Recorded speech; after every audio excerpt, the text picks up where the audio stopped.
अखिल भारतीय विद्यार्थी परिषद की ओर से 27 से 29 दिसंबर तक प्रांत अधिवेशन उदयपुर में आयोजित हुआ, जिसके तहत आज अजमेर में अखिल भारतीय विद्यार्थी परिषद की ओर से इस विषय पर प्रेस वार्ता का आयोजन किया गया, जिसके तहत उदयपुर में आयोजित हुए प्रांतीय अधिवेशन के विषय पर चर्चाएं की गई तथा उच्च शिक्षा के उन्नयन पर बातचीत की गई। कार्यकर्ताओं ने बताया कि गत बजट में राजस्थान सरकार ने उच्च शिक्षा के उन्नयन हेतु व्यय का 19% मंजूर किया है, जबकि अन्य राज्यों में यह 14.7% है। भारत सरकार के शिक्षा मंत्रालय NIRF में राजस्थान के उच्च शिक्षण संस्थानों के प्रदर्शन ने राज्य की शिक्षा में गुणवत्ता पर प्रश्न चिन्ह खड़े कर दिए हैं। राजस्थान का कोई भी सरकारी संस्था प्रथम 200 रैंक के जगह नहीं बना सका। राज्य के 31 विश्वविद्यालयों में 9 में कुलपति के पद खाली है, जिनमें आए दिन प्रवेश परीक्षा एवं परिणामों में अनियमितता समाचार पत्रों के माध्यम से जानकारी में आता है।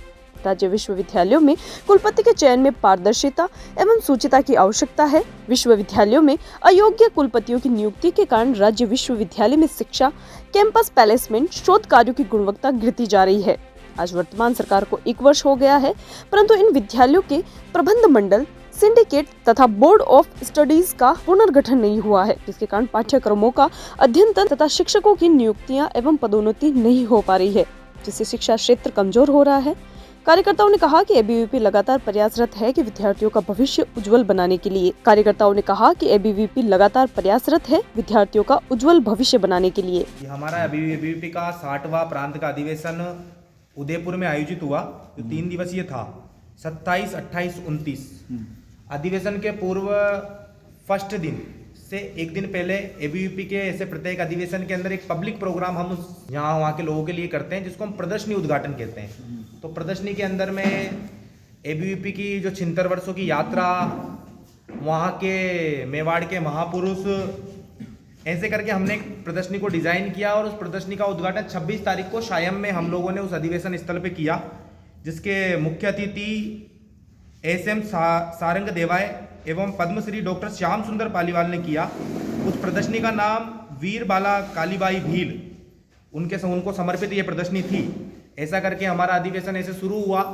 तो 26 तारीख को हमारा अधिवेशन विधिवत ध्वजारोहण के साथ शुरू हुआ। निवर्तमान प्रांत मंत्री हर्षित ननोमा और प्रांत अध्यक्ष डॉक्टर घनश्याम शर्मा ने ध्वजारोहण कर अधिवेशन का शुभारंभ किया। मेरे से जस्ट पहले प्रांत मंत्री रहे हर्षित ननोमा ने वर्ष भर, जो साल भर एबीवीपी ने अलग अलग कैंपसेस के अंदर स्टूडेंटों की छोटी छोटी समस्याओं को लेकर जो आंदोलन किया, समस्याओं को समाधान तक ले जाने का काम किया। और वर्ष भर 365 दिन, जैसा एबीवीपी कहती है, कैंपस के अंदर में एबीवीपी काम करती है, छात्रों के लिए एबीवीपी काम करती है। तो उसके पूरे वार्षिक प्रतिवेदन हर्षित जी ने रखा। उसके ठीक बाद अध्यक्ष मंत्री निर्वाचन जो विद्यार्थी परिषद का होता है, 1 साल के लिए प्रदेश अध्यक्ष और प्रदेश मंत्री का निर्वाचन जो होता है, ऐसा सत्र उस अधिवेशन के अंदर में 27 तारीख को आयोजित हुआ। तो उसके अंदर प्रदेश अध्यक्ष के नाते डॉक्टर घनश्याम शर्मा और प्रदेश मंत्री के नाते मैं स्वयं, जितेंद्र लोधा मेरा नाम है, हमारे निर्वाचन की घोषणा निर्वाचन अधिकारी आलोक सिंह राठौड़ ने की। ऐसा हमारा पदभार ग्रहण समारोह का कार्यक्रम यह द्वितीय सत्र में हुआ।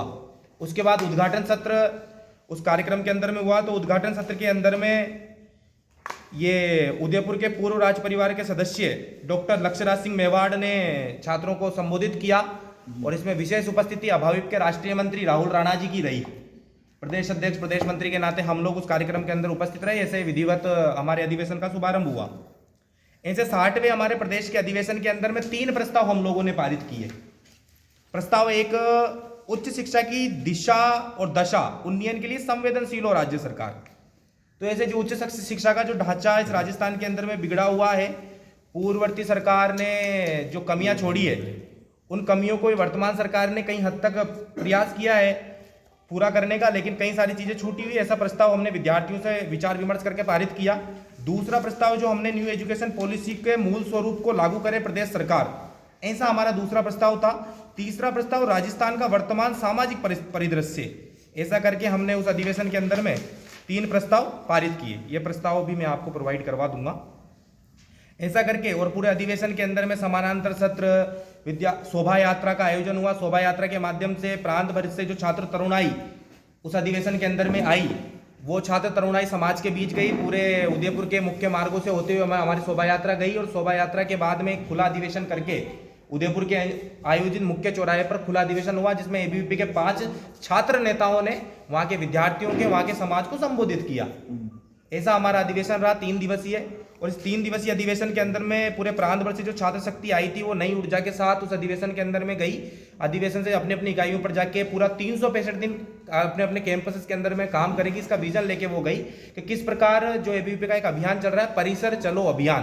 परिसर चलो अभियान मतलब कैंपस के अंदर आज स्टूडेंट नहीं आता है। मैं ये कहूँ कि प्राइवेट डिग्री और रेगुलर डिग्री में शायद कोई अंतर आज हमें दिखाई नहीं मिलता है। कैंसर बीमारी ही ऐसी है, चिंता तो होगी ना। लेकिन अब अपनी चिंता को बदलो विश्वास में, क्योंकि आदिनाथ कैंसर मेडिसिटी में है रेडियोथेरेपी, कीमोथेरेपी और कैंसर सर्जरी के उपचार के साथ आधुनिक सुविधाएं भी। विजिट करें आदिनाथ कैंसर मेडिसिटी एट चाची आवास अजमेर।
अगर आप अच्छी बढ़िया शुद्ध मिठाई की दुकान की तलाश में हैं, तो आप पहुँचे आशु स्वीट्स, जहां पर आपको हर प्रकार की मिठाई की वैरायटी देखने को मिलेगी, जो कि बाजार में या किसी और दुकान के काउंटर पर नहीं होगी। हमारे यहाँ पर हर प्रकार की मिठाई शुद्ध देसी घी से तैयार की जाती है। और अगर घर में कोई पार्टी कर रहे हो या फिर विवाह का प्रोग्राम है, किसी बच्चे का जन्मदिन मना रहे हो, तो इन सब मौकों पर ऑर्डर पर स्पेशल मिठाई तैयार करवाने का खास प्रबंध किया गया है। इसके साथ हमारे यहाँ पनीर, दही, लस्सी आदि सामान भी मिलता है, जिसको आप ऑर्डर पर मंगवा सकते हैं। ज्यादा जानकारी के लिए आप हमें संपर्क कर सकते हैं। आशु स्वीट्स, नसीराबाद रोड, नगरा, अजमेर और आबकारी के पास Taragarh road, Ajmer. Mobile number 9414709358।